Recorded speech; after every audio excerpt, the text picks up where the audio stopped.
بسم اللہ الرحمن الرحیم۔ سامعین کرام، آپ سن رہے ہیں اردو کہانی تلاش، جس کے مصنف ہیں محمود احمد مودی، اور یہ اس سلسلے کی قسط نمبر 6 ہے۔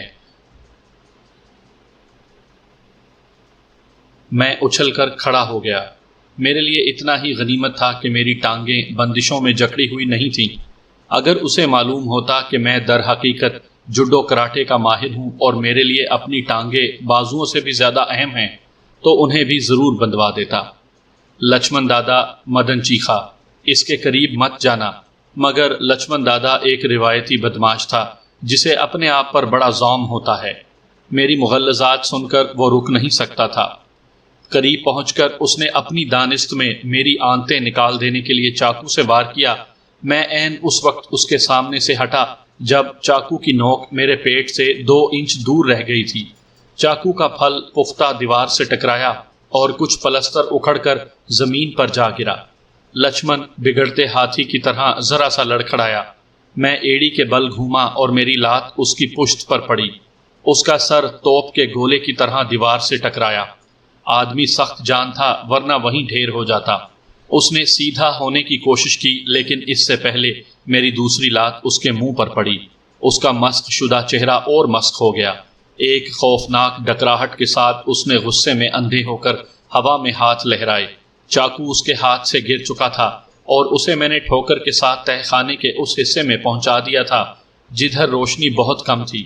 اسی لمحے میری نظر بر وقت مدن پر پڑ گئی جو ریوالور نکال چکا تھا، لیکن بائیں ہاتھ سے اسے نشانہ لینے میں دقت پیش آ رہی تھی۔ میں چھلانگ لگا کر اس کے قریب پہنچا اور اس کے سینے پر ایک لات رسید کی۔ وہ پچھلی دیوار سے ٹکرا کر اوندھے منہ گرا اور اپنے پلستر زدہ بازو کو تھام کر چیخنے لگا۔ ریوالور اس کے ہاتھ سے نکل چکا تھا لیکن اس کے قریب ہی پڑا تھا، تاہم اپنی تکلیف میں اسے اس کا ہوش نہیں رہا تھا۔ لچمن دادا میرے قریب پہنچا تھا۔ اس کا چہرہ خون میں چھپ گیا تھا۔ وہ اب بھی اپنے زوم میں تھا اور کسی طرح مجھے پکڑ لینا چاہتا تھا۔ اگر وہ مجھے پکڑ لیتا تو شاید واقعی کچھ کر گزرتا۔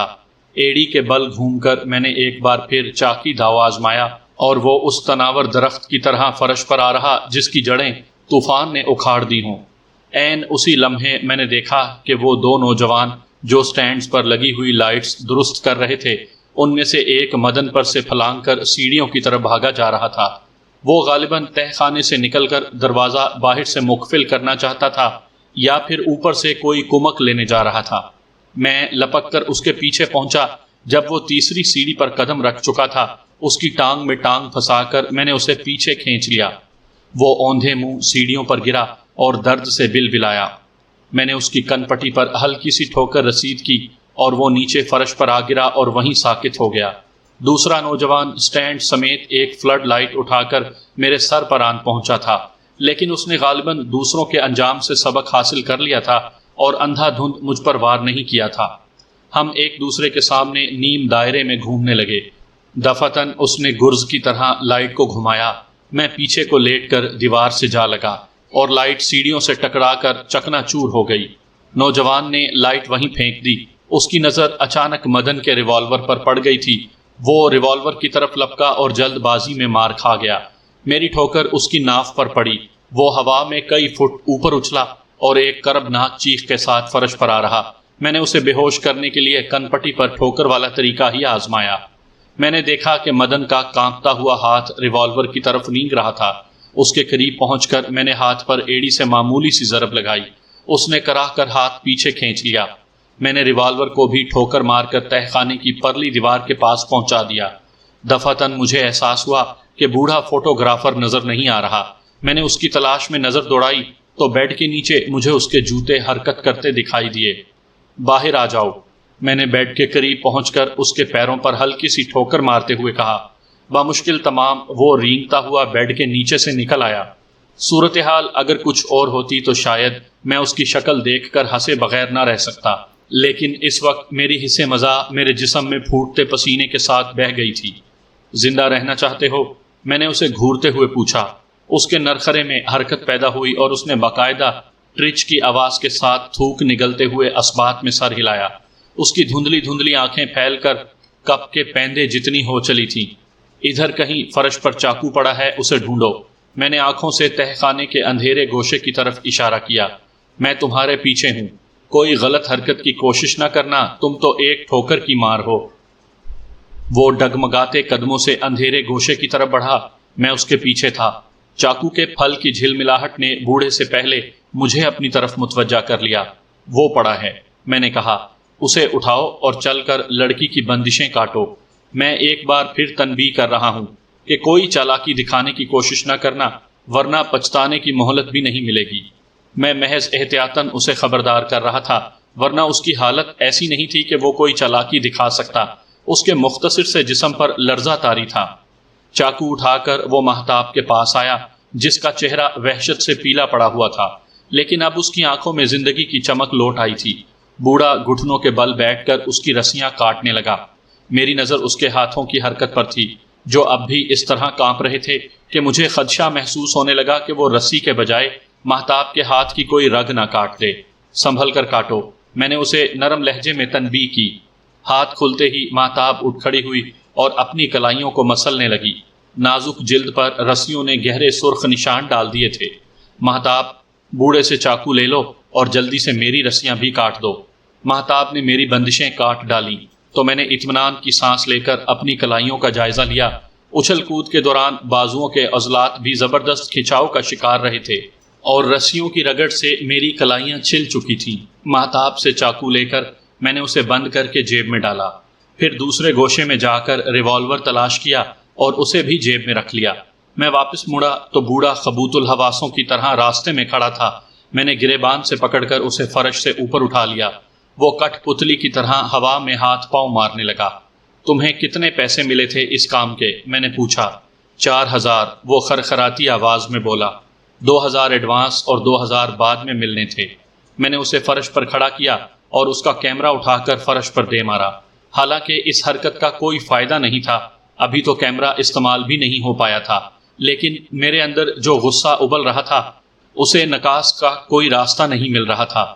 مدن نے اگر بات میری ذات تک محدود رکھی ہوتی تو شاید میری یہ کیفیت نہ ہوتی، لیکن اس نے مہتاب پر ہاتھ ڈالنے کے لیے جو گھٹیا اور غلیظ منصوبہ بنایا تھا، اس پر میرا دل تو یہی چاہ رہا تھا کہ تہ خانے میں موجود تمام افراد کے سر ایڑیوں سے کچل دوں، تاکہ یہ زہریلے سانپ آئندہ معاشرے میں رینگنے کے قابل نہ رہیں۔ لیکن میری عقل سر دست مجھے قتل اور خون ریزی سے دامن بچائے رکھنے پر مجبور کر رہی تھی۔ اس لیے میں نے ہر ممکن کوشش کی تھی کہ میرے کسی وار سے کوئی مرنے نہ پائے، صرف وقتی طور پر ناکارہ ہو جائے۔ البتہ لچھن دادا پر مجھے مجبوراً خطرناک وار کرنا پڑا تھا، کیونکہ میرے ہاتھ بندھے ہوئے تھے اور کسی دوسرے طریقے سے اس کا میرے قابو میں آنا مشکل تھا۔ اس کی ریڑھ کی ہڈی ٹوٹ چکی تھی اور مجھے امید نہیں تھی کہ وہ دوبارہ اپنے پیروں پر چلنے کے قابل ہو سکے گا۔ کیمرے کے ٹکڑے ادھر ادھر بکھر چکے تھے۔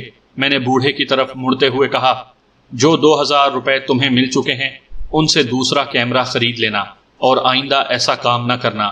اس بڑھاپے میں تمہیں ایسے کام زیب نہیں دیتے۔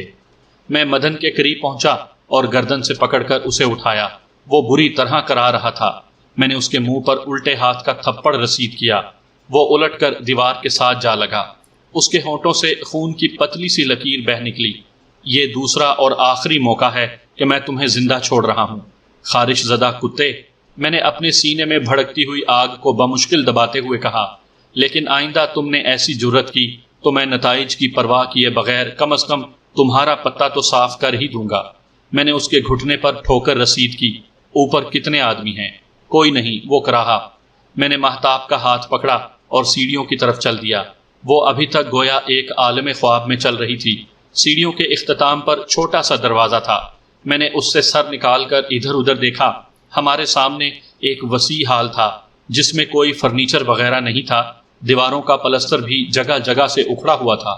اس ہال سے گزر کر ہم ایک کمرے میں آئے، یہ بھی خالی تھا۔ مدن نے ٹھیک ہی کہا تھا کہ اوپر کوئی نہیں ہے۔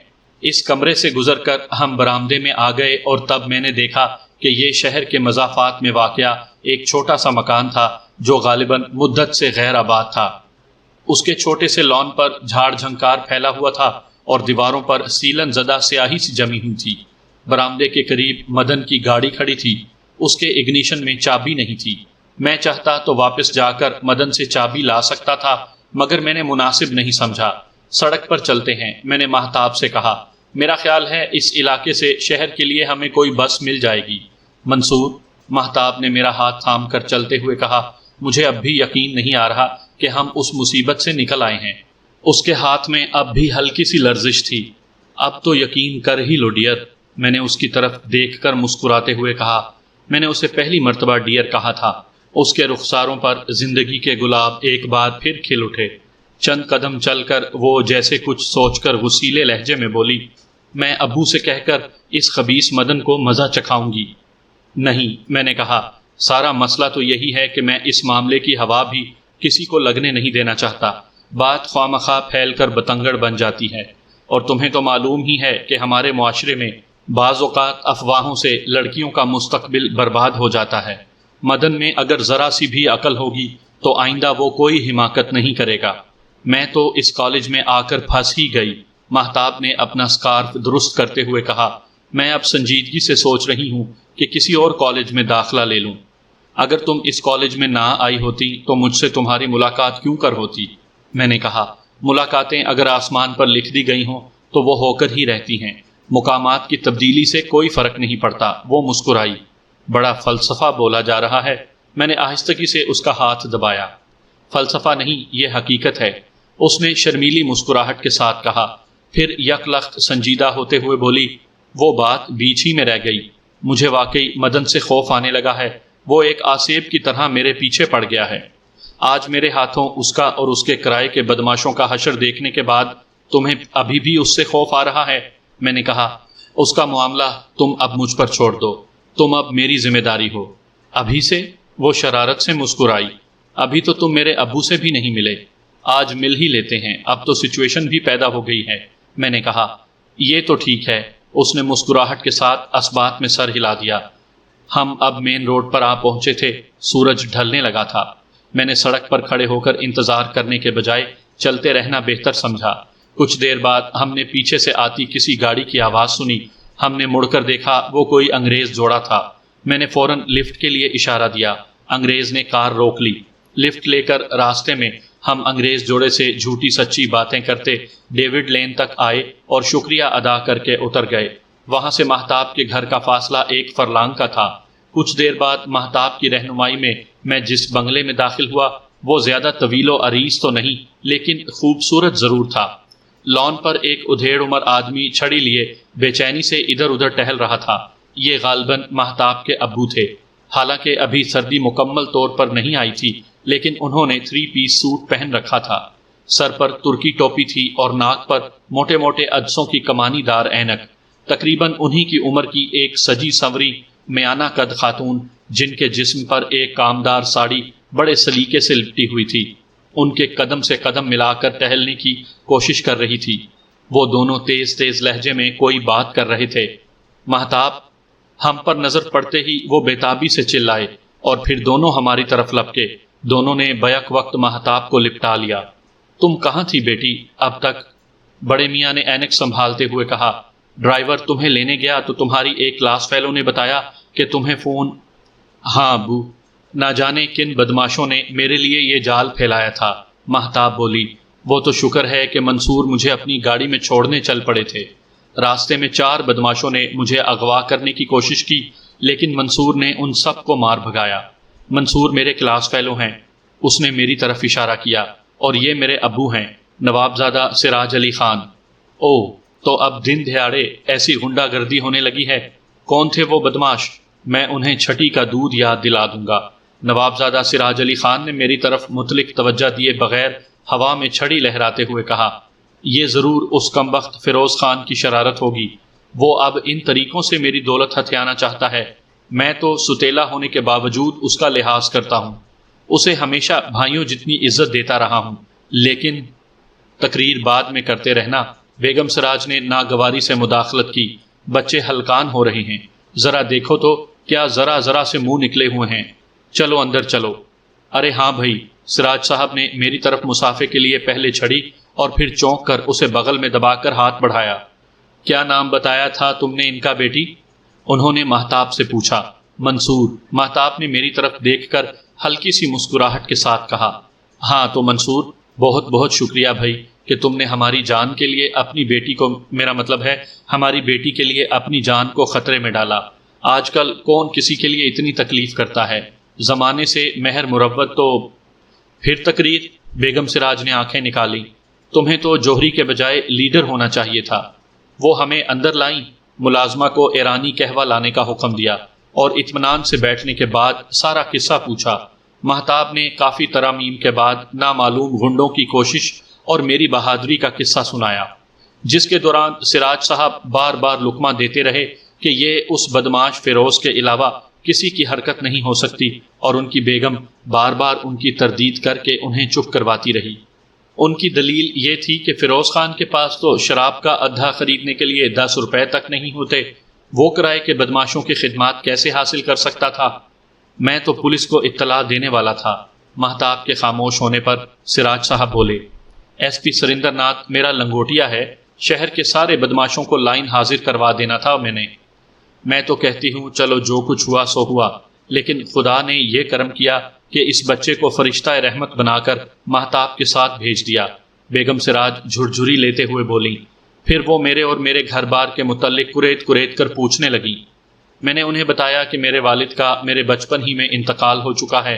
والدہ دستکاری کا ایک ادارہ چلاتی ہیں جس کا مالک کوئی اور ہے۔ باپ کا چھوڑا ہوا تھوڑا سا اثاثہ موجود ہے جس سے میری والدہ گریجویشن کے بعد مجھے بزنس کروانا چاہتی ہیں۔ ماشاءاللہ ماشاءاللہ۔ میرے خاموش ہوتے ہی سراج صاحب بول اٹھے، بھائی ہمارا ارادہ تو گریجویشن کے بعد مہتاب کو ولایت بھیجنے کا ہے، لیکن اس سے پہلے اس کے ہاتھ پیلے ضرور کر دیں گے۔ پھر اگر ان کے میاں کی مرضی ہوئی تو وہ بھی ساتھ چلے جائیں گے۔ ہم نے تو سوچ رکھا ہے لڑکا خواہ کیسا ہو اور اس کے حالات کیسے بھی ہوں، مگر بس وہ غیرت مند اور خاندانی ہو۔ دیکھو نا میاں، مالی حالات کا کیا ہے، یہ تو بدلتے ہی رہتے ہیں۔ آج کوئی انسان 5,000 کماتا ہے، کل کو 5 لاکھ بھی کما سکتا ہے، لیکن خاندان نہیں بدلتا۔ سچ آج بھی سچ ہے، کل بھی سچ رہے گا، چاہے اس کے پاس لاکھوں روپیہ آ جائے، اور نجیب الطرفین ہمیشہ نجیب الطرفین ہی رہے گا، خواہ اس کی جیب خالی ہو۔ کیوں بیگم؟ انہوں نے تائید طلب نظروں سے بیگم کی طرف دیکھا۔ مہتاب نے کچھ زیادہ ہی سر جھکا لیا تھا اور قہوے کی چسکیاں لینے لگی تھی۔ تم تو ہمیشہ فضول کی باتیں لے کر بیٹھ جاتے ہو، بیگم نے مصنوعی خفگی سے کہا، اور پھر مجھ سے مخاطب ہوئیں، تمہاری ذات کیا ہے بیٹے؟ ہم لوگ مغل ہیں، میں نے کہا۔ دیکھا، مجھے تو پہلے ہی معلوم ہو گیا تھا کہ لڑکے کی رگوں میں جوشیلا خون دوڑ رہا ہے۔ سراج صاحب نے بات اچک لی، بھائی 4 بدماشوں کو تنے تنہا بھگا دینے والا مغلوں ہی کی نسل سے ہو سکتا ہے۔ پھر وہ مجھ سے مخاطب ہوئے، لیکن میاں مغلوں کے انجام سے دل چھوٹا مت کرنا، بادشاہوں کے ساتھ اونچ نیچ ہوتی ہی رہتی ہے۔ اب ہم مغلوں کی تاریخ۔ خان صاحب، بیگم سراج نے اپنی میاں کو گھورا اور وہ دبک کر قہوے کی طرف متوجہ ہو گئے۔ مہتاب کے والدین سے ملاقات بڑی دلچسپ رہی۔ رات کو جب میں گھر لوٹا تو میرا موڈ تمام تر تھکن کے باوجود نہایت خوشگوار تھا۔ مہتاب کے والدین نے مجھے پسند کیا تھا اور حسین مستقبل کی خوشبو میرے قریب آ چلی تھی۔ اگلی صبح میں جلدی گھر سے نکلا اور گاڑی مکینک کے ہاں پہنچا کر کالج چلا گیا۔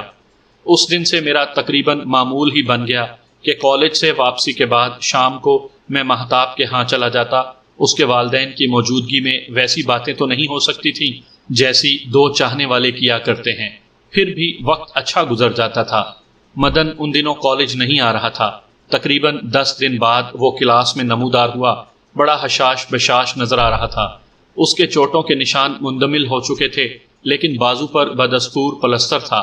پہلا پیریڈ مہتا جی کا تھا۔ وہ حاضری لینے لگے تو مدن کی آواز سن کر چونکے۔ سناؤ بھائی، تمہاری صحت ٹھیک ہو گئی ہے؟ انہوں نے محتاط لہجے میں کہا۔ پھر مدن کو کھڑے ہوتے دیکھ کر بولے، بھائی تم تو پہلے سے زیادہ صحت مند نظر آتے ہو، لگتا ہے اتنے دن خوب آرام کیا ہے۔ آرام کہاں سر، مدن مسکرا کر بولا، میں تو بڑی بھاگ دوڑ میں لگا ہوا تھا، اور بھگوان کی کرپا سے میری بھاگ دوڑ بڑی نتیجہ خیز ثابت ہوئی۔ مجھے ایک ایسے راز کا پتہ چلا ہے جس کا جاننا شاید پوری کلاس کے لیے مفید ہو، اور خاص کر مس مہتاب کے لیے۔ اس نے چبھتی ہوئی نظروں سے مہتاب کی طرف دیکھا، اور اس کی نظروں کے تعاقب سے سب کی نظریں مہتاب پر مرکوز ہو گئیں۔ مہتا جی نے کوئی سوال نہیں کیا، لیکن مدن نے بات جاری رکھی، مس مہتاب کو یہ سن کر خوشی ہوگی کہ مسٹر منصور، جنہیں وہ اپنا جیون ساتھی بنانے کے خواب دیکھ رہی ہیں، ایک طوائف کے بیٹے ہیں۔ پوری کلاس پر چھایا ہوا سناٹا یک لخت کچھ اور گہرا ہو گیا۔ ایک لمحے کے لیے تو گویا کائنات کی گردش تھم گئی۔ میرے جسم سے شاید کسی نے روح کھینچ لی تھی کہ میں کچھ بولنا تو درکنار پلک تک نہیں جھپکا رہا تھا۔ شاید میرے قدموں تلے کوئی ڈائنامائٹ پھٹ گیا تھا۔ میرے چیتھڑے اڑ چکے تھے اور میری روح اس وقت عالم فانی اور عالم بالا کے درمیان کہیں معلق تھی۔ میں چیخنا چاہتا تھا اور اس کائنات کو تہو بالا کر دینا چاہتا تھا، لیکن اس وقت جسم کا ایک رواں بھی شاید میرے اختیار میں نہیں تھا۔ پھر جیسے دھماکے سے اڑتی ہوئی گرد ذرہ ذرہ کر کے دوبارہ زمین پر آ جمع ہوئی۔ میرا بکھرا ہوا وجود یکجا ہوا۔ مجھے نہیں معلوم کہ اس عمل میں چند صدیاں لگی تھی یا چند لمحے۔ جب مدن کا چہرہ میری نظروں میں صاف ہوا تو میں اٹھ کر اس تک پہنچا۔ میں نے اس کا گریبان اس سختی سے پکڑا کہ اس کے پاؤں زمین سے چند انچ اوپر اٹھ گئے۔ کلاس روم میں اس قدر گہرا سناٹا تھا کہ مجھے کسی کی موجودگی کا احساس ہی نہیں ہو رہا تھا۔ تمہیں یہ کہنے کی جرت کس طرح ہوئی؟ غلاظت کے کیڑے! میرے ہونٹوں سے الفاظ سانپ کی پھونکار کی طرح نکلے۔ کیا تمہیں اپنی زندگی بالکل عزیز نہیں؟ مجھے مار کر تم حقیقت کو تو نہیں بدل سکتے، مدن نے گھٹی گھٹی آواز میں کہا۔ آج نہیں تو کل لوگوں کو معلوم ہو ہی جائے گا کہ کل کی طوائف اور آج کی نائکا خانم جو بمبئی کے فارس روڈ پر وہاں کا سب سے بڑا کوٹھا آباد کیے بیٹھی ہے وہ تمہاری ماں ہے۔ میں نے اسے ڈیسک پر پٹخ دیا۔ وہ چوٹ کی پرواہ کیے بغیر بولا، تم تو ایسے بن رہے ہو جیسے تم کو اس حقیقت کا علم ہی نہیں تھا۔ کیا کسی بیٹے سے ماں کی اصلیت بھی چھپی رہ سکتی ہے؟ میں شاید اسے اسی وقت اور اسی جگہ ختم کر دیتا، لیکن میرے ذہن کے کسی چور دروازے سے شک کا سپولیا اندر رینگ آیا تھا۔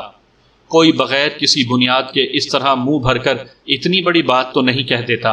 اور پھر بچپن سے میرے ذہن کے کسی تاریک گوشے میں پڑا ایک بھولا بسرا سا سوال میرے سامنے یک لخت عفریت بن کر آ کھڑا ہوا۔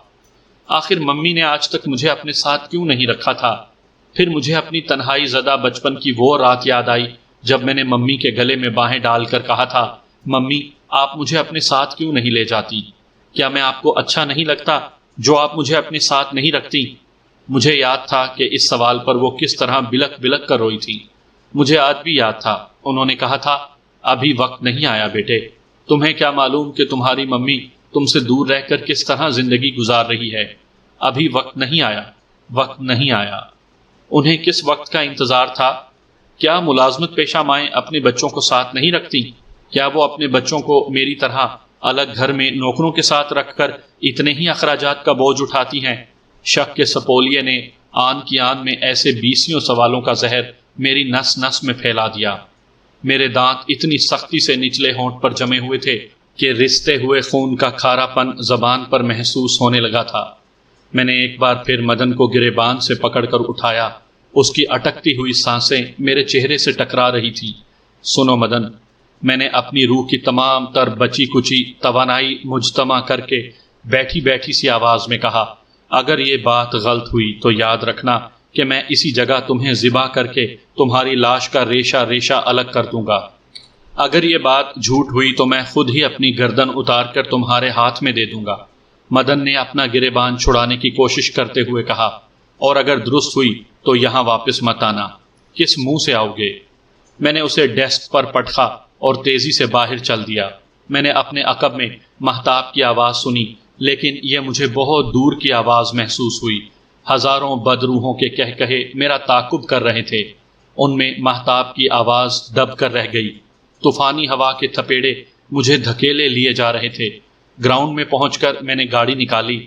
اب نہ جانے کیوں یک لخت ہی میرے ذہن و دل پر گہرا سناٹا چھا گیا تھا۔ ماحول پر بھی گویا موت کا سا سکوت طاری تھا۔ گراؤنڈ میں درختوں پر اکا دکا پرندوں کی آوازیں مجھے قبرستان سے بلند ہونے والے نوحوں سے مشابہ محسوس ہو رہی تھیں۔ گیٹ پر پہنچ کر ایک لمحے کے لیے گاڑی روک کر میں نے پیچھے دیکھا۔ ستونوں والے برآمدے پر ایک برجی میں نصب گھڑیال کسی بیضوی چہرے والے عفریت کی طرح جھانک رہا تھا۔ میں نے کالج کی پروقار عمارت پر ایک الوداعی نظر ڈالی۔ میں اپنی متاع حیات، اپنی محبت یہاں چھوڑے جا رہا تھا۔ کون کہہ سکتا تھا کہ میں واپس بھی آ سکوں گا یا نہیں؟ برآمدے میں نے ایک بھاگتی ہوئی لڑکی کی جھلک دیکھی۔ شاید وہ مہتاب تھی۔ میں نے گاڑی تیزی سے آگے بڑھا دی۔